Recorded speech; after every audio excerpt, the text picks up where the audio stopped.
Welcome back to another exciting episode of Aaron's Opinion, the podcast for blind people where we talk about critical issues in the blindness community. I'm Aaron Richmond. Tonight's episode, just like any other, is a copy written by me, Aaron Richmond, and Aaron's Opinion. By the way, Aaron's Opinion is, of course, available on Apple iTunes, along with anywhere else you might want to find a podcast. We're also on YouTube, where most of you enjoy watching me, along with Twitter, Facebook, and even consider becoming a patron on my Patreon. By the way, shout out, someone in the audience has become my very first patron. Thanks out there. You know who you are. Anyway, do you guys remember a couple weeks ago, or I don't remember exactly when it was, but at some point here on the channel, we had a woman from Canada by the name of Lorianne, and she is one of the founders of Blending the Blind and Sighted. Well, we are with one of their co-founders today. His name is Victor Gouveia, and he joins me now. How's it going up there? How are you? Not too bad. We're having a bit of a heat wave up here. Unfortunately, it's uncommon for this type of fall weather, but, we're living with it. I see. Well, also in Canada, though, it can get too cold. So yes, it can. You might be better off with too hot rather than too cold. I agree. Well, then why are you complaining about the heat for then? Nobody's complaining. Nobody's complaining. I actually prefer the cold. It's the snow I can't stand. Okay, so you want it to be super cold, you just don't want the snow.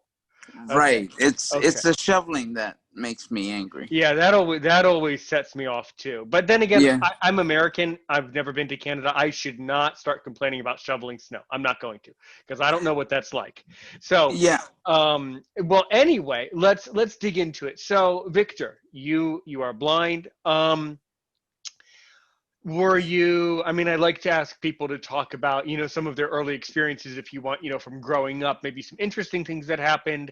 A lot of my guests like to talk about their schooling and what they do in life and things like that. So talk to us for a bit if you want.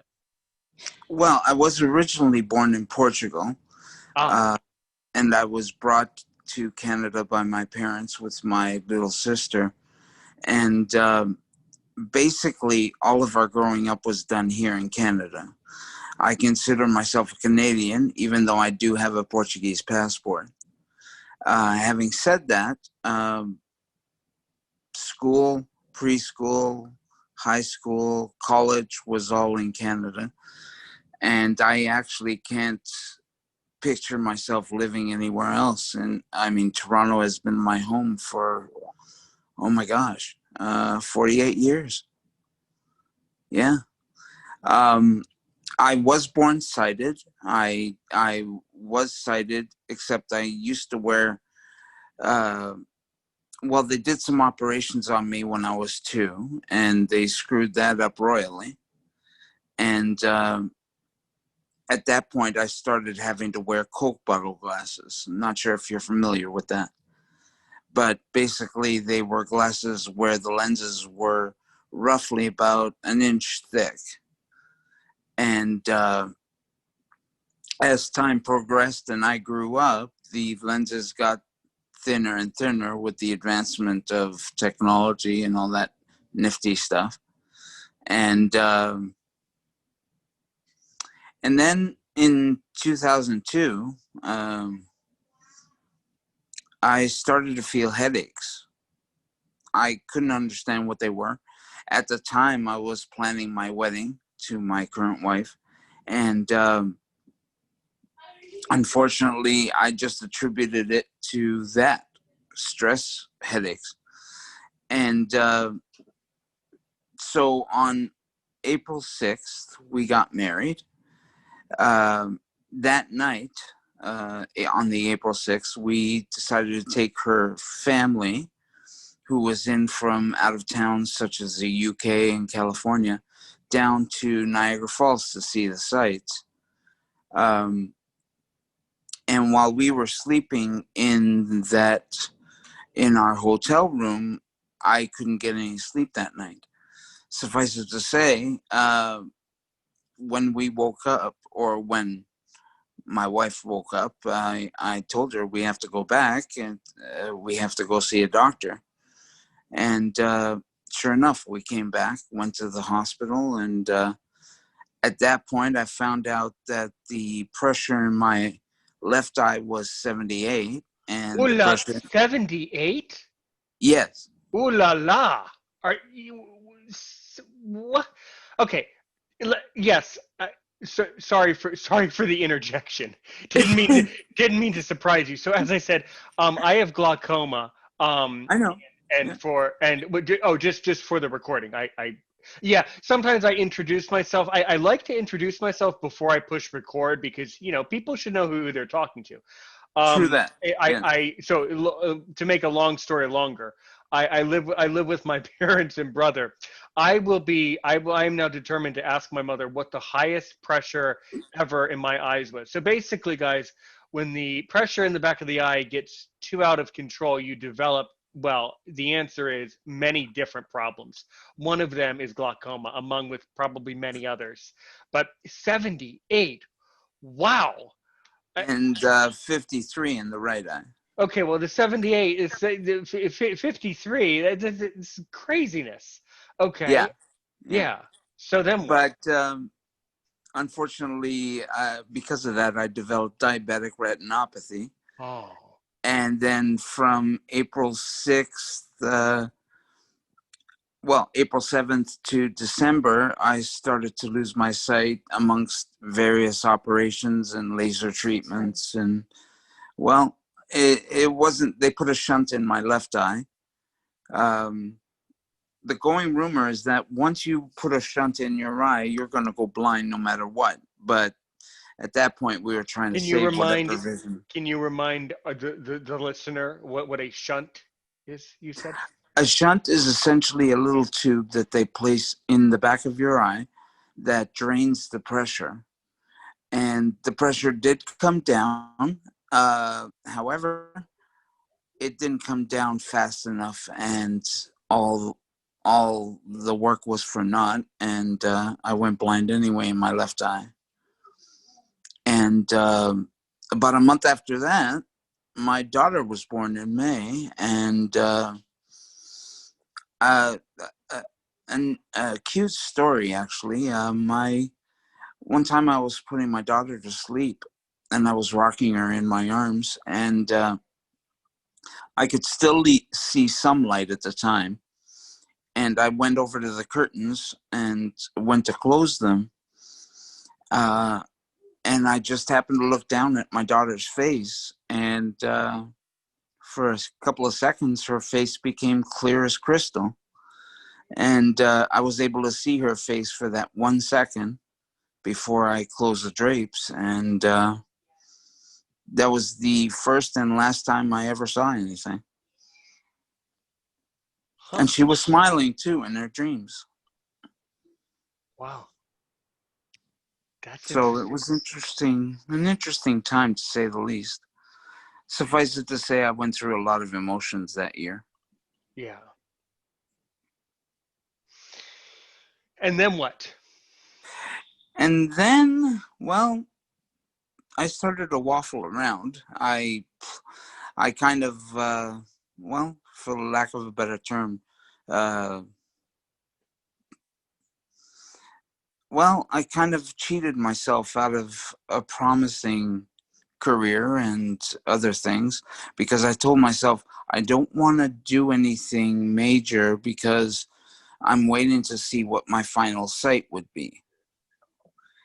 And I always expected I'd have at least some sight, whether that be light perception, color perception, whatever the case is. But as it is, it didn't materialize, and it got my final surgery in December. Uh, just it just blackened everything. Everything got black. And at this point, if our listeners have ever seen cracks in plaster, um, that's essentially what it looks like in my eyes, in my right eye rather, as though I'm looking at light through cracks of plaster. They're very thin, but I'm told, and this is a quote, it's phantom vision. So I really don't know what to believe at this point. But it's been almost 20 years, so I just say, to hell with it. I'm not going to see anything usable in any case, so might as well go with it.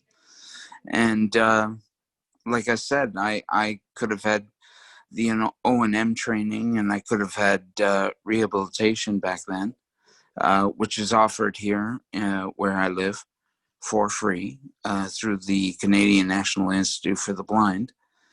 And eventually I did get the training and the O&M training, the rehabilitation, and various other things. And I had to move on with my life. I have, back then, I had several, companies that I owned with a partner of mine. That was when I had sight, but when I lost my sight, we couldn't continue it. He couldn't continue without me, and I couldn't exactly continue without him because I didn't have that training. And needless to say, I knew about computers because I dealt with them, both in sales and technically. But learning about computers for the blind was a whole other story. And that was interesting in and of itself. And eventually I did learn how to use a computer with JAWS, a screen reader. We played around with different screen readers, Narrator. At the time, I think Dolphin was around. And JAWS was still at 4.0, I believe.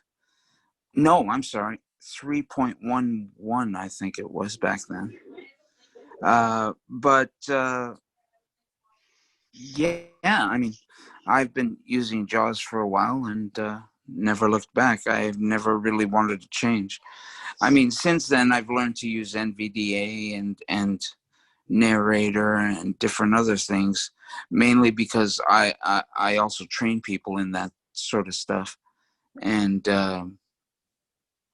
I offer help whenever someone needs it because I also belong to various email lists, such as Blind Like Me, The Blind Handyman.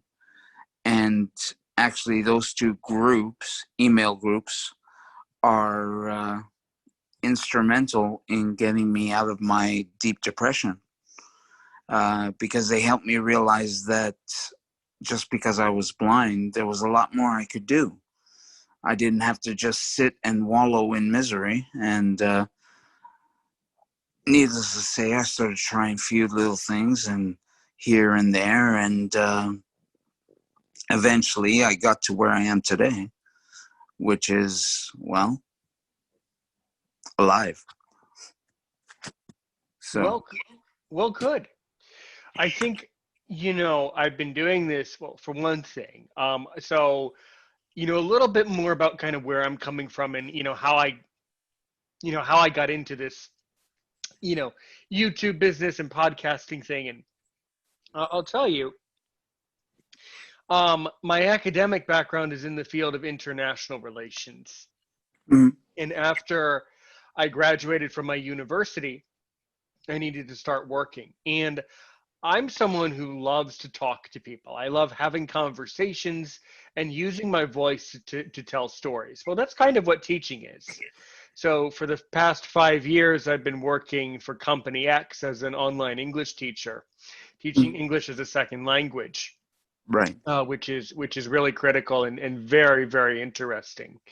And then about a year ago, I was listening to a lot of podcasts for blind people. I rarely name drop, so I'm not going to, but they were the famous ones that you would probably listen to too. So I was listening to those podcasts and I felt, I could tell you, Victor, I would say this podcast here, it's great, and they are, but they just are not approachable. Some guy named Victor can't always just go up to a podcast and say, hey, can I come onto your show and talk to you about, ABC? I'm finding that a lot of these podcasts are simply, in my estimation and in my opinion,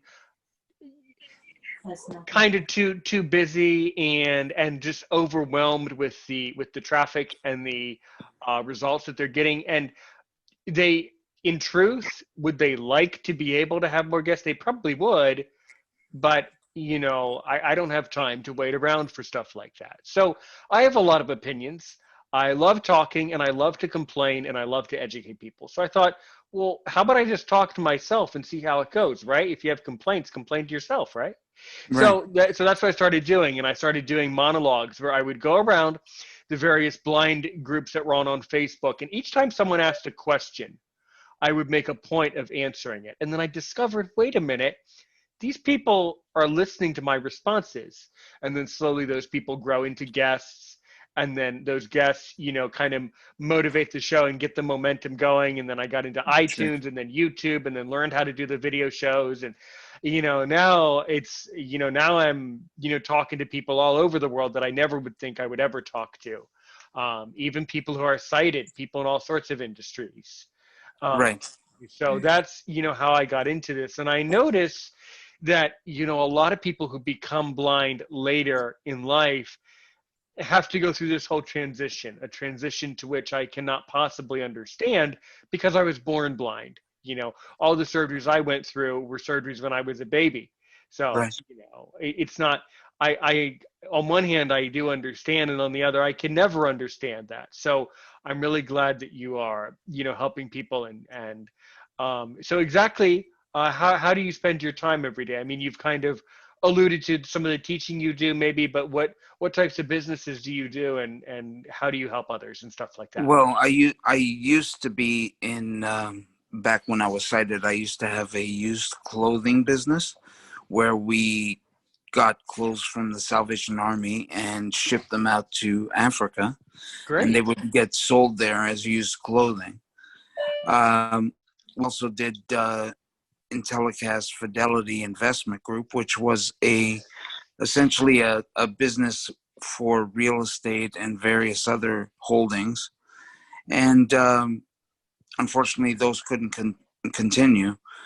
So my brother, with my help, tried to establish a company that sold assistive technology, and we were licensed by the government, and we were considered a quote unquote vendor, and we were put on the list, and we did get a few customers, and I helped them out in terms of training that way. Um, but unfortunately, that went kaput as the prices of assistive technology are just so out of this world that one can hardly believe they're being spent on such garbage hardware, essentially. Um, I mean, I look at the note takers of today, and they are crappy in comparison to a nice little laptop or a tablet that one can get and do the exact same thing. Actually, it does a lot more when I consider what my iPhone does and what I could do with a note taker, for example, that cost me $4,000 or $5,000. It just becomes totally outlandish that people are taking advantage of the blind. So we thought we could change that when my brother went into the business, and turns out we couldn't. We slowly got edged out because the pricing and the profit margins were just so small. We couldn't continue, and we didn't even have a storefront. So at that point, we decided that we just can't do this anymore, and we stopped. But aside from that, I mean, I do have movies and television shows that I download and watch, and I have described ones, that is. I also have books that I love reading. Jim Butcher, for one, Charlene Harris, and various other authors. At the moment, I am taking care of my wife, who just had surgery 3 days ago. Well, 2 days ago, rather. And it's really hard for me because I'm trying not to touch her left shoulder, and I'm just so used to touching that left shoulder. So it gets really hard to remember that sometimes. But yeah, I occupy myself where I can. I thought about, I did go out to BC for a while, and I found out that BC is actually horrible for blind people. Or at least the town I was in, Quesnel, BC, was horrible for blind people. And the province itself is horrible for blind people. Apparently in Canada, I've heard and can attest that if you're going to go blind, the best provinces to do it are in Ontario and Alberta, with Quebec rounding the third corner. And only because of the benefits. For example, in Ontario, blind individuals are allowed to receive a free computer every 5 years, along with a scanner and a license to JAWS and Kurzweil. And it can't be used for work. It can't be used for school. It must be used for your own personal use. Whereas in British Columbia, it's the opposite. You can get a computer, you can get a license for JAWS, but it can only be used for work and or school, which is ironic because the British Columbia government still sends out paper letters and hard copy letters to people who are blind. And I guess we're supposed to read it with the imaginary vision we have. And that's one of the reasons I left BC, mainly because Quesnel itself was horrible. It's a pleasant little town, don't get me wrong. It's a pleasant little town for its situation and location. Having said that, though, the mayor doesn't advocate for the city itself. And I honestly believe that if you're going to move somewhere, Quesnel isn't that place to be right now. The bigger cities are better only because they have more resources. But again, the resources are limited because of what the province actually offers. And that's not the case here in Ontario. Plus, I live in Toronto, which is the biggest city here. And I mean, I can get pretty much anything I want.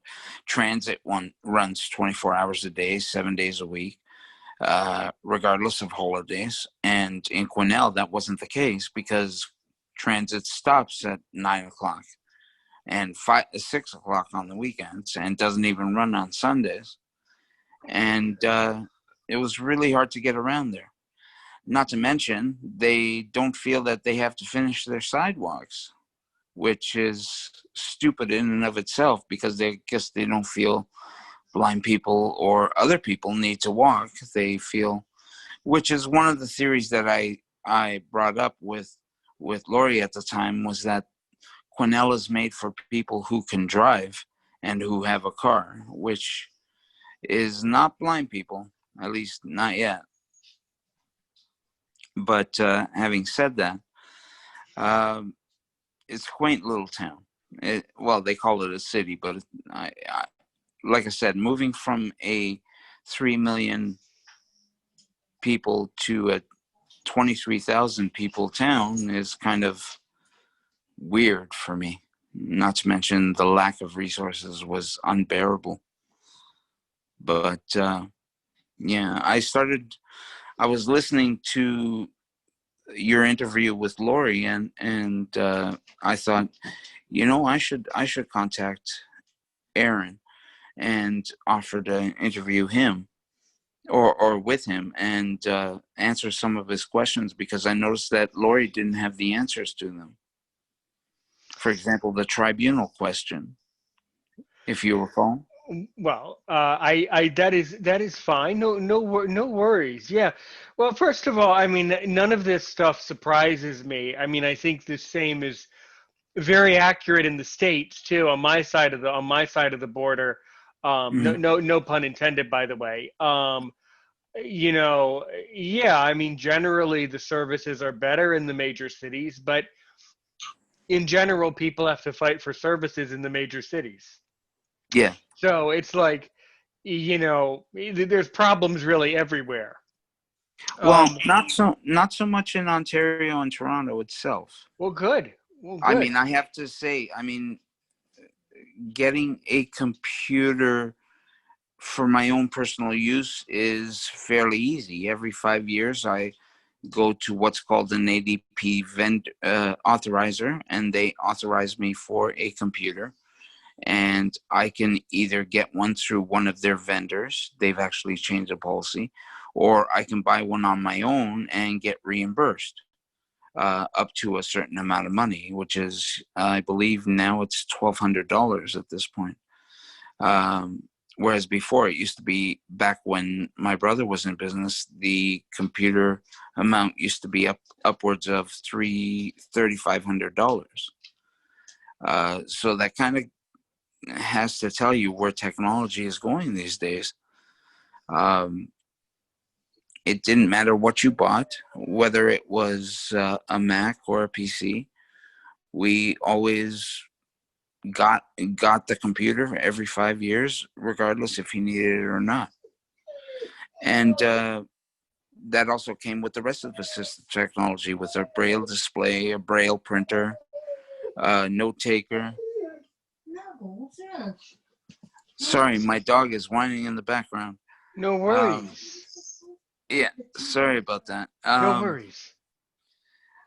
But Can you get Nago Aliyah, please? Don't worry. Get her. sorry. Go down and stay with Ate. Go.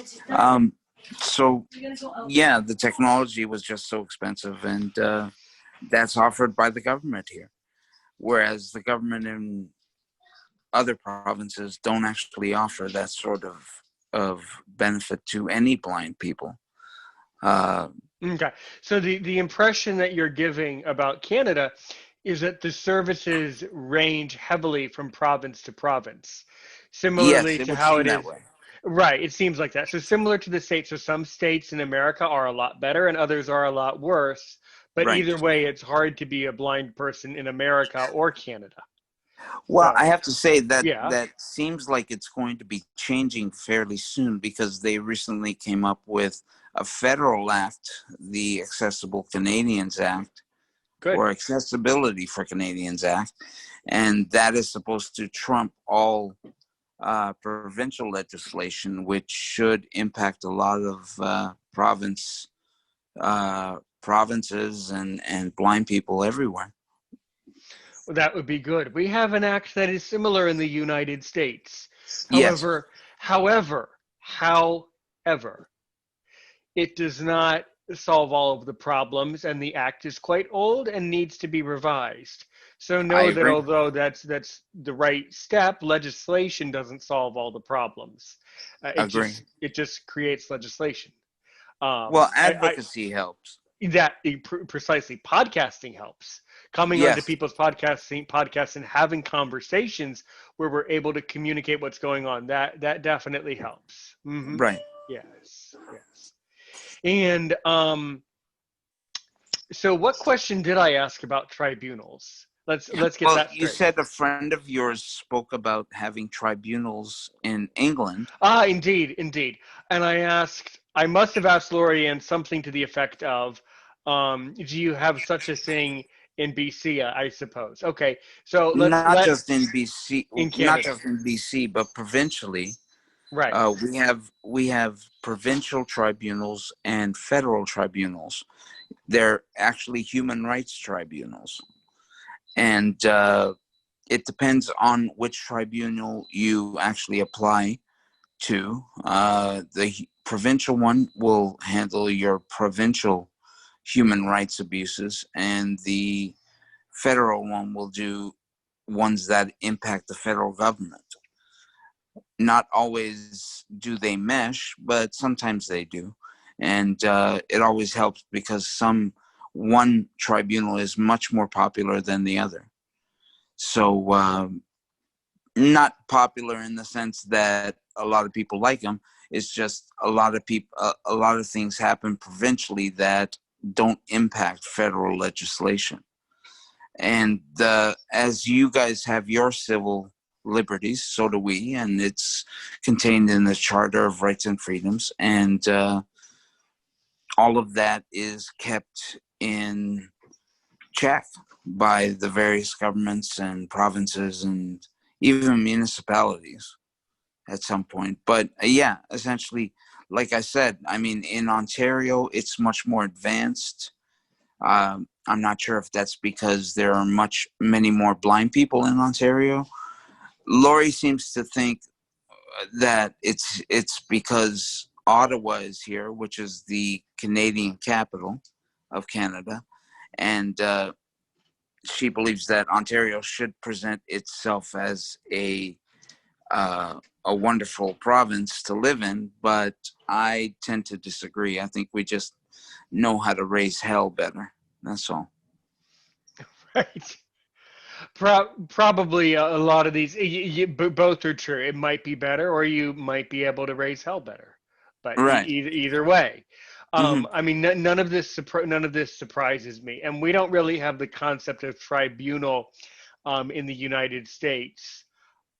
And we do have civil liberties, but to get a case, um, heard, you have to have a lot of support, and it's a much more bureaucratic process to get a case heard in the United States. Right. So it's And it's that I think mhm. that's that it doesn't matter where you are. There's always bureaucracy involved in red tape, and just like there, our tribunals tend to take a lot of work to them.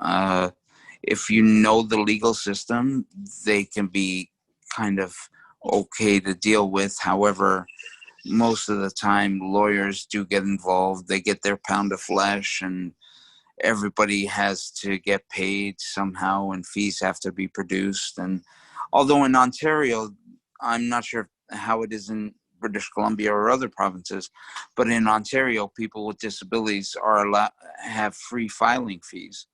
So it doesn't actually cost us anything to actually take someone to court. Um, so there's that. Uh, Having said that, navigating the court system itself is, well, a kind of pain in the ass. I mean, I did it for a number of times with my brother and various other people I've dealt with, and I've helped them in court. And I've used the legal system sometimes to my advantage.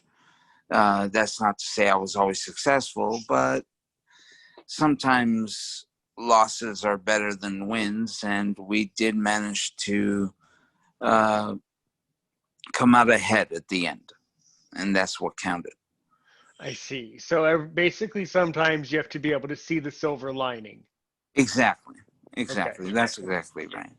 Right. And the way you got into podcasting kind of echoes how uh, I and Lori started blending the blind and sighted, Right.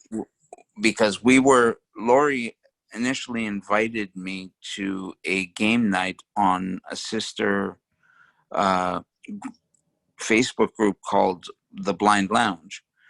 Oh yeah. And we got to know each other, and we started to create shows together, and it just became fun. So at that point, I thought the Blind Lounge is kind of raunchy for me. So I started blending the blind and sighted, which was a more PG version. And we started to do shows there, Lori and I, along with uh, 3 or 4 other people. And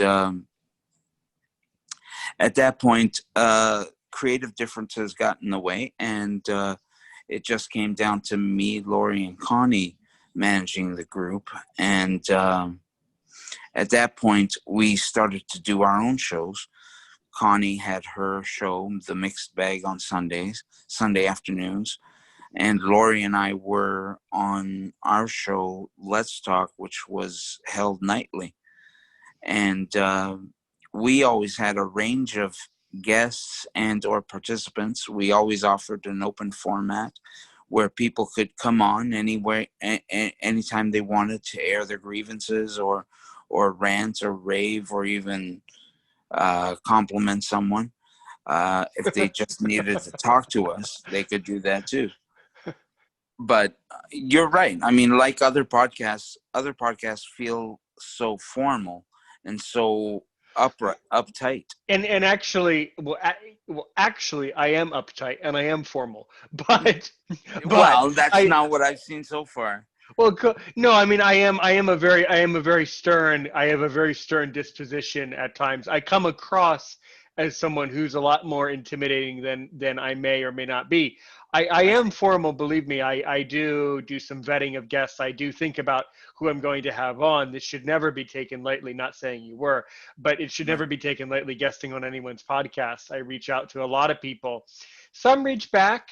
So it is hard to collect people, for guesting. But yeah, I mean, that is interesting. The one thing that I was telling Lorianne about blending the blind and sighted, one of the things that stands out is I really think that you guys, to keep making the videos better and better, can focus on kind of nailing down exactly what you want to do in the video, because I see a lot of these videos that, until I talked to Lori and figured out who Lorianne was, it was kind of confusing for the viewer out there, especially if we aren't from Canada.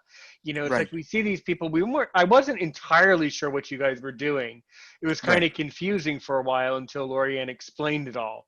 So yeah, definitely tighten down, your subject matter. Sure, go ahead. I mean, it's slowly gotten much, much better. The production values and everything. We originally started with just 2 cell phones, and that was just Lori herself.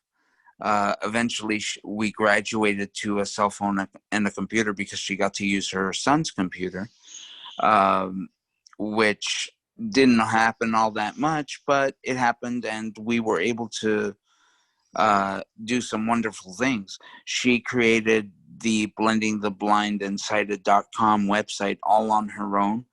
We didn't have any outsourcing or anything. Everything the group did was through her, and she was a magnificent person to work with, and she had some excellent ideas, right down to the show that her and I hosted, where I'm not sure if you know about this, but back in the early 2000s, a little bit, 2000s, there was a show called Blind Like Me, which had Phil Parr interviewing various regular blind folks, and the show was actually syndicated on various reading services. And I thought, let's bring a show like that. So I called it. What did I call it? Oh my goodness, I can't remember the name. It's been so long. Anyway, it was essentially that, an open format where I just spoke to regular people. And I got to know them, and they got to know us, and essentially like what you're doing. But it was, I can't remember the name of it, for crying out loud. Wow. My wife says my memory is going. I just didn't want to believe her. I've been in denial. But essentially that's what it was. And I've always pushed Lori to speak up more on the shows, and because, like I said, she's always had the brains to work with the show and the shows. She came up with the great ideas, and I was the host, in some cases, I spoke more than she did. But again, she's the one that came up with all the ideas, and she's the one that used technology that she had to her advantage. And she was able to do that quite proficiently. And I admired her for that. Excuse me. And like I said, I mean, there's a lack of approachable podcasts or even shows, like you said. Uh, I mean, one tends to listen to these shows either for information but not so for entertainment. And that's one of the things we lack, isn't it? I mean, one of the great things that I sort of got to know these past few years was a production company called Graphic Audio, which does essentially audiobooks in movie format. And that sort of thing doesn't happen very often. Usually books are drab and dreary, and people just have to listen to one voice. And it's the good narrators that come out shining when you can tell that they know what they're doing and talking about. They've read the books not only at the time of their reading, but beforehand to see where they have to change their voices. For example, Lorelei King, for example, is a great narrator who tends to come up with some interesting voices of her own. Same with James Marsters, who narrates the Dresden Files books. And again, you know, these are things that narrators get into that people don't realize they should do. They just think, oh, well, robotic voice is what people want, and that's what they'll get. And that's not a fact. And with us, yes, you do need information sometimes, but sometimes you just want to be entertained. You just want a life that comes out of the boringness of yours, and you want to be able to enjoy what other people have to offer and what you can offer them. And that's what I was trying to show on the various shows that we had, that blind people, hey, we can work with sighted people and we can create content that is worthy to listen to, even if it is just two random people talking up a storm and about what they think and how they feel. Sure, sure. Yeah, definitely. All of that is very true. A lot of those narrators for audiobooks that you like so much, at least here in the States, probably it holds true in Canada too. A lot of those people are actors first, and then they get into the narration um, later on. But many of them start out as actors, and Yes. one of the things that you have to practice as a podcaster is you do have to practice, you know, how you deliver your content, how you talk to people. I mean, this is my normal voice, but I do listen to a lot of YouTubers and podcasters and try to, you know, emulate the style that I think is appealing to listeners and to which I like, a style that where you can feel that you know, kind of have your own voice to it, but it's also pleasant, but then kind of unusual at the same time, you know, to Sure. get Yeah. people's attention. So that's kind of the type of voice that I think Yeah. blind people are listening for. And Yes. a lot of radio producers and announcers have their deep voices, and they're always in charge of what they're doing, and they want to make sure that they're delivering it with such optimism and cheeriness that people are going to enjoy their voices. But that doesn't actually happen. And at some point, people just get bored. I mean, it just gets boring after a while, just hearing someone talk about, for example, the weather. uh, People can make things interesting with the weather, but they choose not to. We'll go. Make give us a weather forecast. Well, for example, right now I told you we were enjoying a heat wave here, which is uncommon for fall weather. And the fall weather in Toronto itself is usually chilly, usually windy, and very coat bearing. We usually have to wear thick coats, but with this COVID thing going around and the coronavirus, it's always so better to wear a scarf and a fabric lining around your face so you don't actually cough on people. Or as the Canadian Prime Minister said, speak moistly on people. And yes, I thought that was funny too. Yes, That's a weird thing to say. Okay, or he could have or he could have just said wear a mask was a more normal way of saying it. But well, that's why he said that. He told people why people should wear a mask, and it was because he didn't think people should speak moistly to one another. But I have to say, I mean, you guys have to admit, Donald Trump has been a wild card too. So sure. What's on the forecast for Monday? that I don't know. I actually haven't looked at that. Oh, wife says it's going to be cold on Monday. So Okay. Okay, so we have a station here with the anchor, and then the wife is looking at the data on the screen. Okay. Yes, she is. Got it. Actually, that's actually what happened with Lori a lot of the times. She would tell me what the comments were, and I wasn't able to read it. I see. So, oh, my video went off. That's all right. No worries. Sorry about that. No worries. Well, I still think now. Today, do you have your own podcast? I know you do a lot with, guesting with me, with Lori, other people, but do you do your own show? Not at the moment. Why not? When are we going to start one?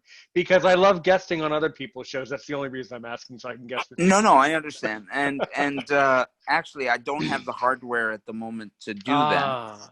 So once I do get the hardware to do that, I will be able to start something up there.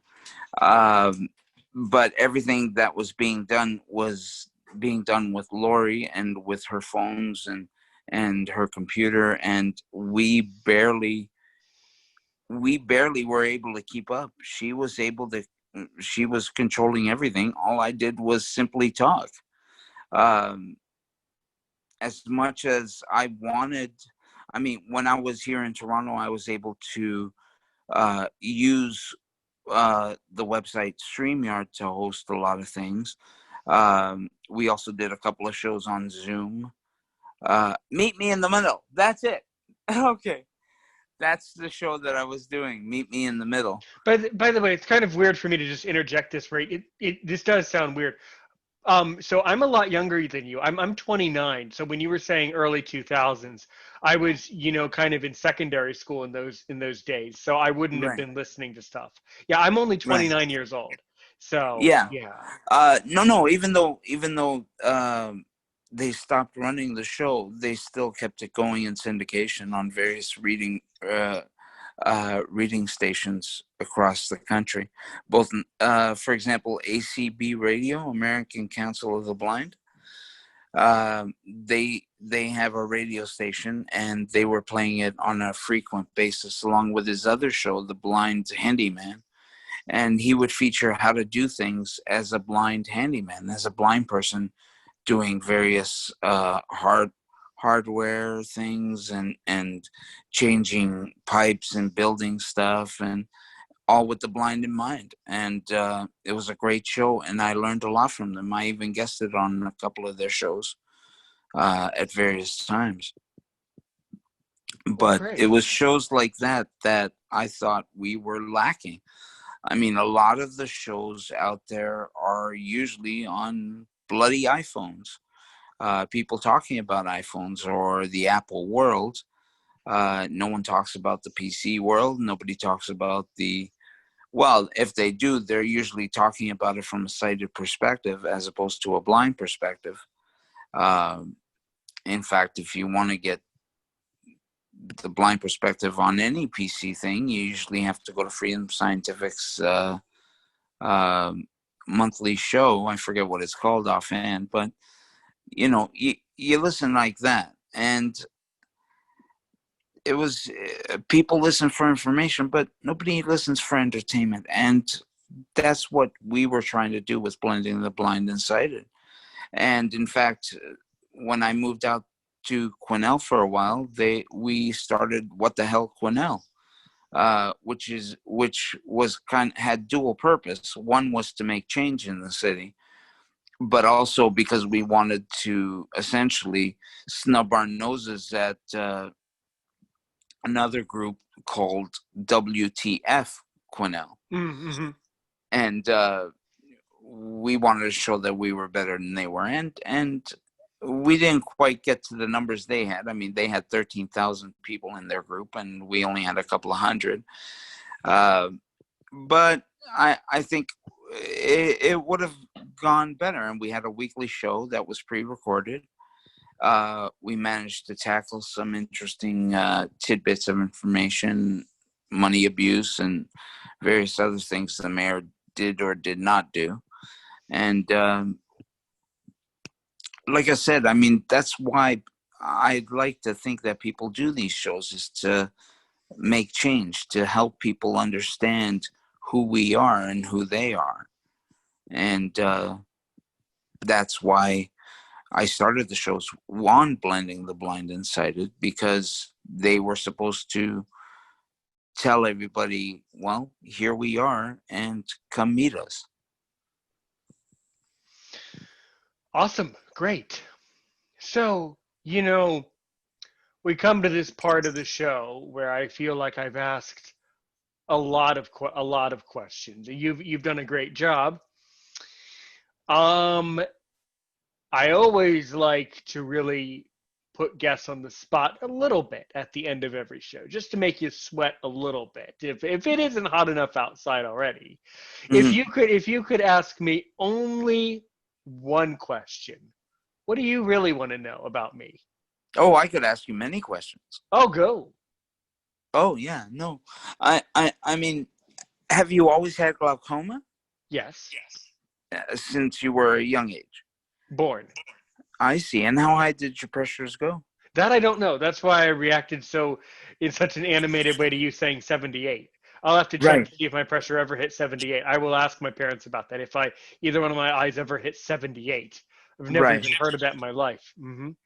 And were you mainstreamed in school, or did That's a you go great. to a natural That's a blind school? great question to ask. Yes, I was mainstreamed. Maybe I should say that. Yes, I was mainstreamed. Yeah, I think that's really important for blind people to be mainstreamed.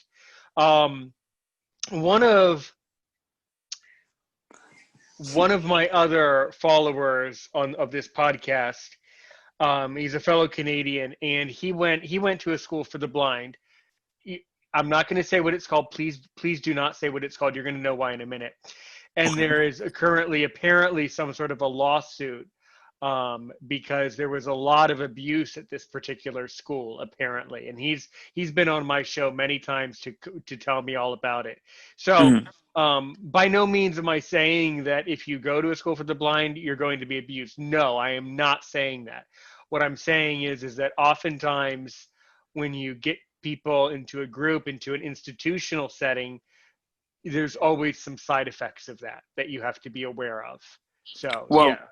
likewise, there are pundits that feel that mainstreaming is not the way to go, and that private schools are the better option because it incorporates a lot of people with the same difficulties in, so they can help each other.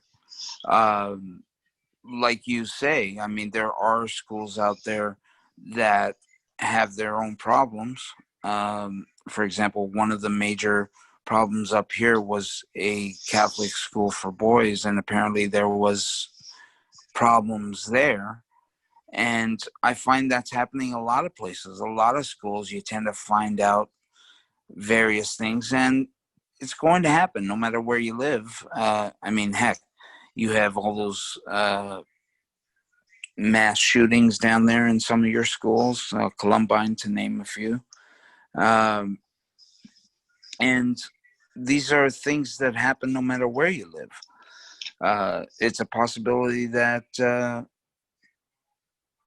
it's going to happen to you at some point. You just have to hope that it's not going to be as horrible as it seems to be in other places. I suppose. Yeah. So have you ever moved away from your parents, or have you always lived with them? Well, I mean, I lived on my own in university and various trips overseas when I was in Europe and stuff like that. I've done a lot of traveling all over the world. Europe, I've been to Swaziland, that's near South Africa. I've been to the Caribbean. I've been all over the place. But this whole year has been kind of thrown off. Right. Kind of, we're a little bit out. We're a little bit out of shape with the plans and what we were going to do or not do or things like that. Yeah. Now, did that have anything to do with COVID? Yeah. Yeah. Okay. So it isn't something personal that you found yourself in No. that No, derailed that's a everything. fair. No, that's a fair question. I mean, I was derailed by the global situation. Right. Okay. So at what point did you think that starting a YouTube station or a YouTube channel would be beneficial for you? At the point, you need to get in. You're asking the good questions. You need to get into podcasting. Your questions are perfect. I got into YouTube when I noticed that more people were watching me on YouTube than listening to me on the podcast side. So Oh, that's a is that clue. right? That's a clue that more people want to see me. Right. And were you able to start that on your own without sighted Yes. assistance? Yeah, you just my channel by no means is advanced. I just connect a Google account, start uploading videos, push the button, hope for luck. Right, right. And these are all pre-recorded, are they? Yeah, because I only have well, guys, you guys can help me with this at home. At the recording of this video, I only have 55 subscribers. Right. Well, that's So still quite a sizable chunk. it actually is, considering that how quickly I got them. But with YouTube, if you get enough subscribers, 1,000 is where you want to be on YouTube, so you can monetize, and so you get all these other perks. I agree. Um, Yes. and it's quite complicated, actually. I've spoken to a lot of experts who are very knowledgeable about YouTube. I mean, there's people I know who could. If Victor, if you want to learn about YouTube, tell me. I'll just let you talk to the person. There's a YouTube person who knows everything that I wanted to know and everything I didn't want to know about YouTube. He's Right. also blind like us. He's been on the show many times. Whistler is what he goes by in YouTube. Whistler, yeah, I he's am cool. very familiar with him. He was Yeah. one of the Oh yeah, you're right. You're founding right. members. He was. Yeah, duh. Yeah. Whistler and I we talk a lot. There's a lot of strange stuff um with just the organization, just the way videos are, how certain videos are noticeable and others just, it's very mysterious, and he doesn't have all the answers either. There's a lot of mysteries with that. Yeah, no, I mean Whistler has done some amazing things with our Oh my shows and God. with his own. I mean, Oh it's my it's God. I'll it's give embarrassing. him. It's It, what? it's embarrassing to me that I'm not as advanced as he is. He's quite Well, a you know what? You know what you got to do. The trick about that, see, is you have to have the strength to say, you know what, Whistler, you're more knowledgeable than me, but I really Mhm. enjoy learning with you, and that's how I approach him. Yeah, Right. it is a little frustrating when someone is so far ahead, but good. You know what? Come and help me then. If you're so far ahead, Not to mention intimidating. not at all. I've spoken to a lot of important people on this podcast. I mean, I've spoken to a retired prison guard, so and a model. So, And you podcast. know what? I'm actually glad you bring that up. What sorts of guests have you had on your podcast? I've had everyone from a semi-professional athlete to a model, a retired prison guard, um, all sorts of people. You should check out my content, and I will certainly. You can certainly go through my channel and see everyone I've spoken to. Yeah. Hmm. Yeah, definitely. Yeah, absolutely. Absolutely. How long do you see yourself doing this for? Forever, I guess. What? Forever? Why not? Why should we stop? I love doing it. And Right? do you do this on the computer or just on your No, this or is an no, this Apple? is no, this is my iMac. I'm sitting in my office in front of my iMac in front of me. Right. Right. And is it easy to do on a Mac? Extremely. Yeah. Yeah.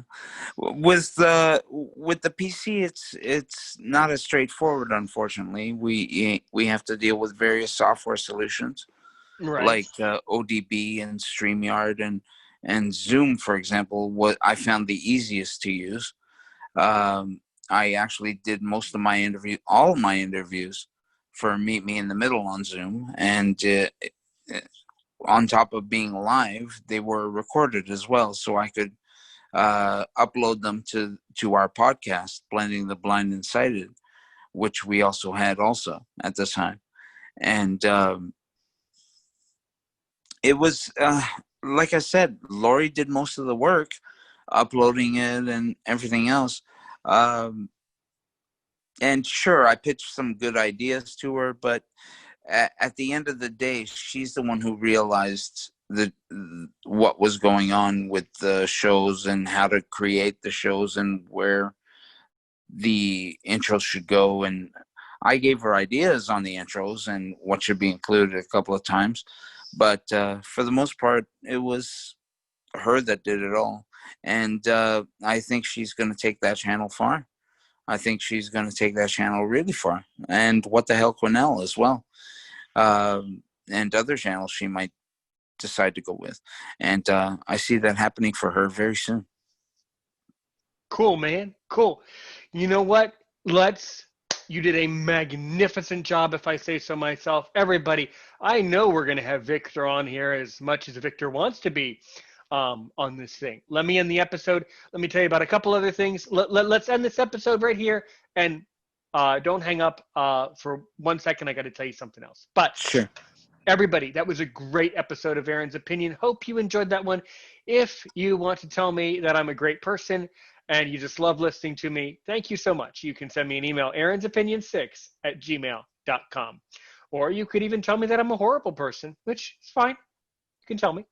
aaronsopinion6@gmail.com. Follow me on Twitter, Facebook, comment below on YouTube. Even consider becoming a patron on my Patreon page. I would appreciate the support. And of course, stay safe wherever you guys are, all over the world. And of course, we will see you next time. And with this, I leave you with my quote, Victor, that I end every episode with. Yes.